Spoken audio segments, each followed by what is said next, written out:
3:30 बजे से प्रबंधकों ने दया वालों से कहा, हाँ भाई शाम को क्या खाओगे? ज्यादातर यूं बोले, सबके सब, बस भाई पेट भरा पड़ा और है नहीं, गुंजाइश नहीं है, और बहुत खा लिया दोपहर को। कईयों से पूछा, भाई क्या विचार है? बोले ना भाई विचार है नहीं। गुरु महाराज गंगाराम वहीं कहीं विराजमान थे, वो आगे उठ के बोले, अरे दयाव्रत वालो क्या विचार है? बोले महाराज पेट भरा पड़ा, मीठा खा खा के, कुछ नमकीन हो तो थोड़ा बहुत खा भी लेंगे। बोले क्या खाओगे नमकीन में? बोलो भाई क्या खाना है बताओ भाई, बोलो भाई, आपस में लगे करने। एक बोला दाल चावल मंगवा लो, दाल चावल मंगवा लो, हल्का भी रहेगा, नमकीन हो जाएगा, चलो ऐसा कर लो। बोले महाराज दाल चावल खा लेंगे। वो जो प्रबंधक थे वो यूँ बोले, अरे दाल चावल हो तो कुछ और बताओ। महाराज बोले इनका मन है तो भाई कर लो। बोले जी दाल चावल बन नहीं पाएंगे और ये है वो है, गिना दी बात। बोले चलो रहने दो, दाल चावल आ जाएंगे, कोई बात है, तुम रहने दो। महाराज ने मना कर दी। बैठे रहे, पाठ वाठ होते रहे, भजन गाते रहे, खाने का समय हो गया। महाराज बोले गंगाराम जी, हाँ भाई वो दाल चावल वाले भक्त हो? बोले हाँ महाराज, गुरु महाराज फिर क्या विचार है? बोले आएंगे तो जरूर खा लेंगे जी।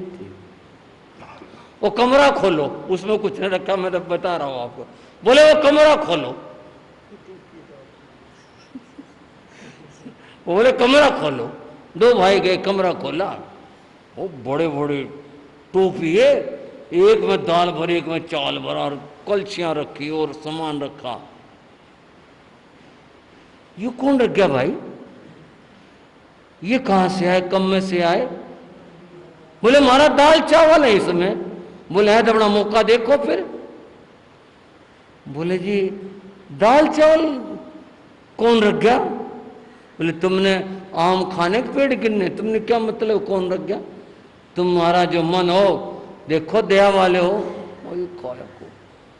सबने खाया, वो बहुत बच गए, दाल भी बच गई, चावल भी बच गए। बोले महाराज ये तो बहुत सारे बच गए, क्या करें? बोले भाई वहाँ रख दो, जिसका अपना आप ले जाएगा रख दो। वो ढक करके उन्होंने रख दिए। वो फिर और देर सी हो गई, शाम का समय। बोले रे वो दाल चावल उठवा देना भाई, खराब होंगे। ये वो जो है कौन लाया था, किसका था, उठवा देना, नहीं तो यहाँ रहेंगे रात हो जाएगी, उठवा देना। बोले महाराज कौन भाई लाया था? ये बच्चे हैं बहुत सारे, उठवा देंगे। बोले देख लो भाई, जाकर देखो ना वहाँ टोपियाँ ना, वहाँ टोपियाँ ही नहीं तो दाल चावल कहाँ से मिले कुछ? बोले नहीं यहाँ तो है ही। बोले ले गया होगा जो लाया था भाई। कुछ आई समझ में? ये सिद्धि की बात है, थी सिद्धि उनमें, वो इस बात की उनमें था मामला, उन्होंने कर दिया मामला, दिखा जीन के अंदर हुआ ये। और बहुत सारे लोग जिन्होंने खाए थे, गुरु महाराज सुनाया करते थे, बोले भाई कमाल कर दिए महाराज ने, जो है इस तरह से कृपा कर दी, सबको पेट भर के खिला दिए। गौतम स्वामी की बात में मेरे ये बात ध्यान में आ गई थी। वो बोले भाई क्या खाओगे आपस में? बोले भाई यही रोटी तो सब खाते रहते हैं, खीर मंगवाओ, इससे कहो हमें खीर खिलाए। बोले जी हम खीर खाना चाहते हैं। बोले अच्छा खीर खाना चाहते हो? बोले हाँ जी खीर खाना चाहते हैं। बोले फिर अगर आपने हमारे को खीर खिला दी तो हम समझेंगे कि तपस्या है, तपस्या का फल है और लब्धि है, और लब्धि से सब कुछ हो सकता है, हम फिर मान जाएंगे। अच्छा भाई देख के जाता हूं। गौतम स्वामी गए, किसी देवता को नहीं बुलाया, कोई और कुछ नहीं, क्योंकि वो तो लब्धि संपन्न था। गए किसी झोपड़ी में गए, वहां उस घर में जैसे पहुंचे, झोपड़ी में पहुंचे, उन्होंने स्वागत किया, आओ जी महात्मा जी, कैसे आना हुआ? भोजन के लिए आए थे। बोले जी और तो कुछ है नहीं, खीर बनी हुई है, तुम्हारी भावना तो दे दो। एक छोटा सा पात्र रख दिया, उन्होंने खीर दे दी। उन्होंने पात्र उठाया, लिया, रख लिया, झोली में रखा। जैसे इस परंपरा की मान्यता उसके अनुसार बता रहा हूं। गौतम स्वामी आए, आ तो गया भाई, हम तो सोच रहे थे कि कहाँ खिलाएगा, और आ तो गया। बोले हाँ। बोले खीर तो आई नहीं हो सकता, पीछे आदमी आते हो, बनवा के लाए हो कहीं से, कुछ हुआ हो। गौतम स्वामी ने कहा हाँ भाई, जिसको खीर खानी है वो आ जाओ। बोले खीर तो आ लेने दो। बोले खीर तो मैं ले आया। अपने अपने बर्तन ले आओ, कमंडल और जिसका खप्पर जो बर्तन था ले आए। और गौतम स्वामी ने यहां अक्षीण मानस लब्धि का प्रयोग किया। कौन सी लब्धि भाइयों? अक्षीण मानस लब्धि। अक्षीण जो कभी कम न पड़े, मानस रसोई अर्थात रसोई की चीज अर्थात भोजन कम न पड़े, ऐसी लब्धि। जहां वो अंगूठा लगा दें फिर वो कोई भी चीज हो वो खत्म नहीं होगी जब तक वहां से अंगूठा नहीं हटा लें। गौतम स्वामी के जब भी मंत्र जपे जाते हैं, थोड़ा स्वार्थ तो रहता ही है जपने वालों में, वो मंत्र भी इसी बात का ही जपते हैं। ओम नमो भगवते गौतम स्वामी ने, और फिर साथ में क्या कहते हैं, अक्षीण मानस लब्धि संपन्नाय, कि जो अक्षीण मानस लब्धि से संपन्न है उन गौतम स्वामी को नमस्कार है। उन्होंने अंगूठा रखा और पात्र देने के मुद्रा में किया, जैसे गंगा बहती है तो ये हो गया, धार बह गई खीर की, पात्र पर पात्र भरते गए, ये लगा उसने लगा उसने लगा।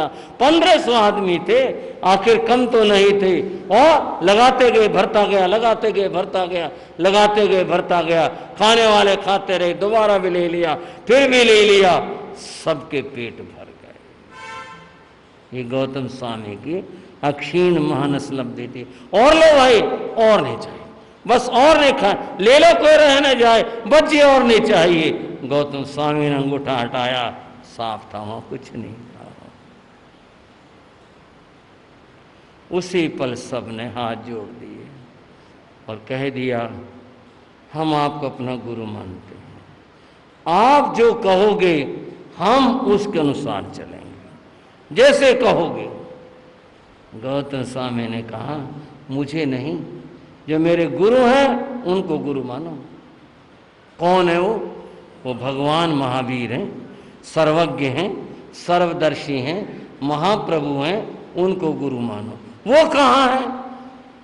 बता दिया वहाँ विराजमान है। तो आप हमें वहाँ ले चलो। चलो हम चल पड़ेंगे। और गौतम स्वामी और वे तापस चल पड़ते हैं भगवान के दर्शनों के लिए। आओ भावों से हम भी चलते हैं भगवान के दर्शनों के लिए। कितना उत्तम, कितना अच्छा, कितना मंगल होगा। महाप्रभु के दर्शन से वो धन्य हुए थे, हम भी धन्य हो जाएंगे। श्रद्धा श्री बंधुओं एवं श्रद्धा श्री बाहर, हमारा अहो भाग्य है कि हम महाप्रभु भगवान महावीर की मंगलमयी वाणी की चर्चा कर रहे हैं। ये मंगलमयी वाणी भगवती सूत्र के रूप में जानकारी के लिए बताना चाहूँगा। वर्तमान में 32 जैन शास्त्र हैं। उनको हम शास्त्र भी कहते हैं।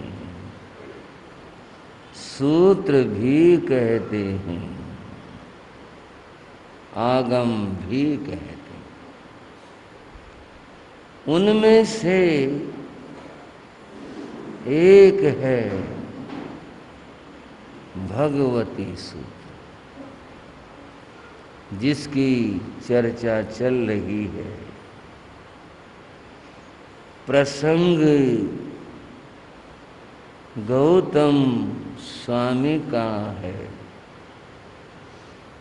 आगे गौतम स्वामी के चरित्र में क्या बात बताई गई वह आप सुनेंगे, और सभी श्रावक श्राविकाएं अपने को ये महसूस करते हुए हम भगवान के चरणों में बैठे। मुझे आप भूल जाएं, मन से हटा लें, आप भगवान को याद करें। प्रभु की वाणी श्रवण कर रहे हैं, इन भावों से आप सुने। तैणं से समणे भगवं गोय में, इन्हीं से कहाए ललट्ठे समाणे, जाए सड्ढे जा समुत्पन्ने, कौहल्ये आहा पज्जतं समुदानस्य गहनई, गहनई ताराय गिहाओ नगरयाओ, पड़े निखमई ता ऐतुर्यं जाव सोहे माणे, जेने वे गुणशीलाए चेये, तेने वे समाणे भगवं महावीरे, तेने वे उवागच्छिता समणं भगवं महावीरं, महावीरस्य ऐदूर सामन्ते, गमनागमनाय पणिकमयि एषणं नेषणं आलोहिता, भत्ते पान पड़े दंसयिता समणं भगवं महावीरं, जा एवं वयासि एवं खलु भन्ते, अहं तो बेहिं अब्नुणाय समाने रायेगी हे, नगरे उच्चनीय मध्यमायं कुलायं, घर समुदान से विखारियाय अड्डमाणे, बहुजन सद्दं निसामेति, एवं खुलु देवानुप्रिया तुंगियाए नैरिये बहिया, पुफ वैये चेये पासा वचिज्जा थेरा, भगवंतो समणो वासैं इमाहिं एयारुवाइं वागलनाइं पुच्छिता, संजमेणं भन्ते किं फले तवेणं भन्ते किं फले, तं चेजावे सच्चेणं ईसमट्ठे, नो चैवणं आये भाववत्तव्याय। गौतम स्वामी की बड़ी मंगलमयी चर्चा, आनंदमयी चर्चा चल रही है। आज भी वो चर्चा हम करेंगे, परंतु उससे पहले कुछ और बात बताना चाहूँगा। बंधुओं, दो शब्द हैं जिन पर बात करनी है। एक शब्द है भक्ति, दूसरा शब्द है आसक्ति। समझ गए भाई? जो हमारे श्रावक पीछे बैठे हैं उनको भी इंगित कर रहा। ये दो शब्द हैं,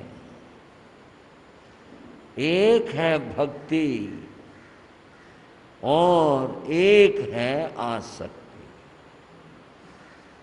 वैसे तो आप सारे समझदार श्रावक हैं, हमारी श्राविका बहनें भी सब समझती ही हैं, पर थोड़ी बात करें, भक्ति क्या है और आसक्ति क्या?